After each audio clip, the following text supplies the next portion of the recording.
सामने था ना? लेगी सर मैं। अच्छा बेटा, अब हम लोग कर रहे हैं लेक्चर इस्लामियत, राइट। इसकी प्रिपरेशन पीपीएससी के थ्रू, पीपीएससी के थ्रू है ना? अच्छा, एपीएससी के थ्रू। पीपीएससी वाली भी आई हुई थी, वहाँ नहीं अप्लाई किया? अच्छा, नहीं कोटे का मतलब क्या? नहीं नहीं, ओवरऑल कर सकते हैं सारे। किससे पता किया आपने? किसी नेट के वाले से, किसी टीचर से? ऐसा ज़रा भी नहीं है, इट्स अ फेक इन्फॉर्मेशन।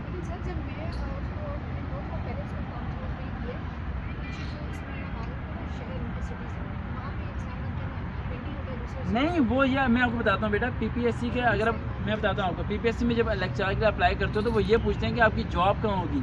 आप लोग पंजाब को रेफ़र करो ना, वहाँ पर आप पंजाब पे टिक करो, उसके बाद अपना तबादला कराओ, आप ट्रांसफ़र कराओ। लेकिन ये ऐसा ज़रा भी नहीं कि पीपीएससी में इस्लामाबाद वाले अप्लाई नहीं कर सकते, कराची वाले अप्लाई नहीं कर सकते। पूरे पाकिस्तान का हर सिटीज़न जहाँ मर्जी बैठा है वो अप्लाई कर सकता है, वो एलिजिबल है। ऐसा ज़रा भी नहीं है। इस इन्फॉर्मेशन को आप लोग ज़हन में रखिएगा, राइट। और हमेशा ज़हन में रखें, इन्फॉर्मेशन उस बंदे से लें जिसे पता हो, ठीक है। मिस्त्री से ये नहीं पूछना कि यार विंडो उड़ गई है, विंडो कैसे करनी है, ठीक है। वो गलत तरीका बताएगा विंडो करने का, और कंप्यूटर सारा क्या हो जाएगा, ख़राब हो जाएगा। अब इन्होंने किया APSC federal public service commission में एज एन इस्लामियत लेक्चरार के लिए इन्होंने अप्लाई किया, जिनका टेस्ट होने वाला है अगस्त 2022 के अंदर। लिख लें, अगस्त 2022 में होगा। लॉन्ग टाइम पीरियड 6 मंथ अभी हमारे पास है तैयारी के लिए। नहीं, अभी जो आई थी उसमें नहीं अप्लाई किया था।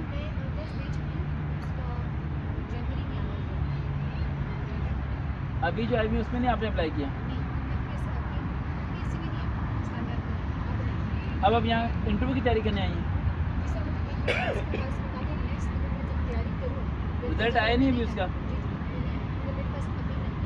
अच्छा एक मिनट, ये पॉइंट सुन लें, जिन्होंने अप्लाई किया था, जिनका टेस्ट हो गया था, उनका रिजल्ट जो है ना फेब के लास्ट में आएगा, ठीक है। मार्च में, फेब के लास्ट वीक में आ जाएगा रिजल्ट। और जिन्होंने अभी अप्लाई की है उनकी एम ए इस्लामियत की वीडियो हम पहले एक और बना चुके हैं। ये अब एम ए इस्लामियत की वीडियो नहीं बन रही, ये बन रही है। वो तो हो गया, अगर बिल्कुल मैं इसमें क्लियर नहीं करती हूँ, नेक्स्ट टाइम के मैं टेस्ट भी ट्राई करती हूँ। तो उसमें जो पेडागोगी उनका रजिस्ट्रेशन होता है ना, 30 मार्क्स का होता है। उसमें हमारा प्रोफेशनल एजुकेशन होता है, बीएड एमएस, तो वो उसकी मैं तैयारी कहाँ से करूँ?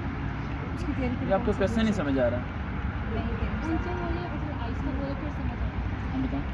मैं ये कहना चाहूँगी सर कि जो हमने इस्लामिक का टेस्ट होता है उसमें 50 मार्क्स होते हैं हमारे इस्लामिक, 30 मार्क्स होते हैं हमारे प्रोफेशनल एजुकेशन, हाँ टीचिंग से रिलेटेड, उसमें टीचिंग मेथड्स होते हैं उसमें। तो वो जो है 3-4 ये होते हैं पॉइंट्स के, आप इससे तैयारी करिए। टॉपिक्स कहाँ से क्लियर करें? अच्छा अच्छा, मैं ये कहती हूँ, ऐसे 20 मार्क्स का इंग्लिश का होता है क्वेश्चन, 30 मार्क्स का, तो ये 50 मार्क्स में कैसे किस तरह से? जो आगे बीएड की ट्वेंटी आपके आने है ना? हाँ जी, बीएड का भी तो। अच्छा बेटा, इनका क्वेश्चन ये है, अब ये क्वेश्चन समझ आया, सही बात। तो पहला क्वेश्चन ये है कि एपीएससी का इन्होंने टेस्ट दे दिया था एम ए इस्लामियत का, जिनका रिज़ल्ट इनका आना है। रिज़ल्ट में मैं इन्हें बता दूं कितने मार्क्स वालों को एग्रीगेट बन सकता है। 65 to 75 के दरमियान अगर इनकी आ गया तो इनका एग्रीगेट बन जाएगा। और मैट्रिक, इंटर और ग्रेजुएशन के मार्क्स बहुत बड़े मैटर करते हैं। मैट्रिक के मार्क्स, इंटर के मार्क्स और ग्रेजुएशन के मार्क्स से परसेंटेज निकलती है, फिर एग्रीगेट बनता है, फिर जाके मेरिट लिस्ट में आता है। एक ऊपर मेरिट होती है जो पहले लिस्ट लगेगी, देन उसके बाद फाइनल मेरिट लिस्ट लगेगी। अब इनका क्वेश्चन ये है कि हमारा अगर टेस्ट में नंबर अच्छे नहीं आते, ओपन मेरिट में हमारा नाम आता है लेकिन फाइनल मेरिट लिस्ट में हमारा नाम नहीं आता, इंटरव्यू के लिए हमें कॉल नहीं आती, उसके बाद हमारा बीएड की बुनियाद पे एक 30% का प्रोफेशनल टेस्ट होता है। नहीं, यहाँ आके बताओ। नहीं सर, मैं ये कह रही हूँ कि अभी जो मैंने पेपर प्रिपेयर करके दिया ना, क्वेश्चन हासिल किया, वो तो मतलब मुझे जहाँ से बुक्स मिली हैं। इधर आओ भैया, सवाल समझो समझो इसे, समझाओ समझाओ।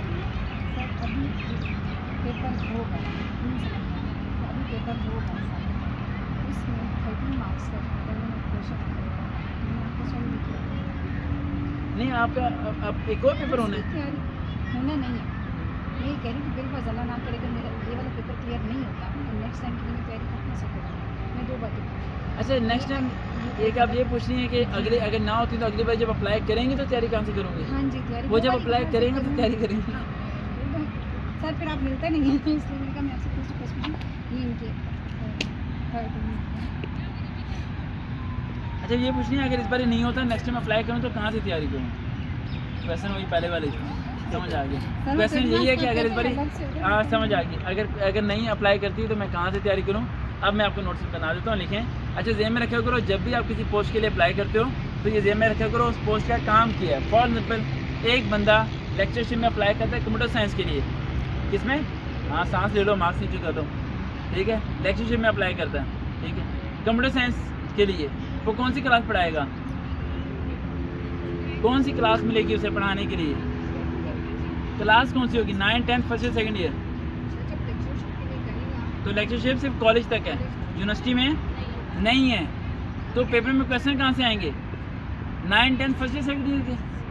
हम लोग तैयारी कौन सी कर रहे होंगे, BSc MSc की, इसलिए हमें वो नहीं आता होगा। ये छोटा सा आपको हिंट दे रहा हूँ कि आपने ये देखना आपका काम किया है। अगर एक बच्ची एजुकेटर में 9th स्केल के लिए अप्लाई करती है तो उसके सवाल आते हैं 7th और 8th क्लास की बुक से, इसीलिए वो फेल हो जाती है, क्योंकि 7th 8th क्लास की बुक वो पढ़ती नहीं है और उसके नंबर क्या आए थे, कम आए जाते हैं। सर ये कह रही है कि मतलब वहाँ पे तो लिखा था मास्टर के लिए तैयारी करें, हमसे क्या करनी है। वहाँ लिखा हुआ ऐसे ही होता है बेटा, वहाँ लिखा हुआ लेकिन सर आपने बताया था एक वीडियो में कि 6 से लेके जो ग्रेजुएशन आप सारी क्या वो 6 से ग्रेजुएशन वो ओवरऑल एजुकेटर के लिए। लेकिन आपने MS इस्लामियत के लिए अप्लाई करना है, आपने ऐसे 9, 10th और फर्स्ट ईयर, सेकंड ईयर की इस्लामियत को फोकस करना है, उन्हें आपने रिव्यू करना है, उनके MCQ वगैरह पढ़ने हैं। बाकी जब आप अप्लाई करोगी, जब टेस्ट करोगी, फिर मैं तैयारी कराऊंगा। और आप मुझे पता है आप कह रही हैं कि मैं दोबारा मुलाकात करना मुश्किल हो जाता है। अब वैसे अब हमारा इस्लामाबाद का टूर लगेगा 6 महीने के बाद ही, क्योंकि अब हमारा आगे मीरपुर खास और दूसरी तरफ टूर है। सिंगल साइड में सर यार एक है, एक लड़का है वो कह रहा है मैं जंग से निकल चुका हूँ, जंग दूर है बहुत, वो ज़्यादा दूर है। और जेलम क्रॉस कर लिया है। 3 घंटे कहीं नहीं गए। यार समझाया भी होता है, लिखा भी होता है उस पर वाज़ेह तौर पे कि भाई मत निकलो, सीट कंफर्म नहीं हुई फिर भी ना निकलो। सर इससे पूछे प्लेन पे तो नहीं है, जंग से निकल चुका हूँ और जेलम क्रॉस कर दिया, सर इतना फ़र्क है।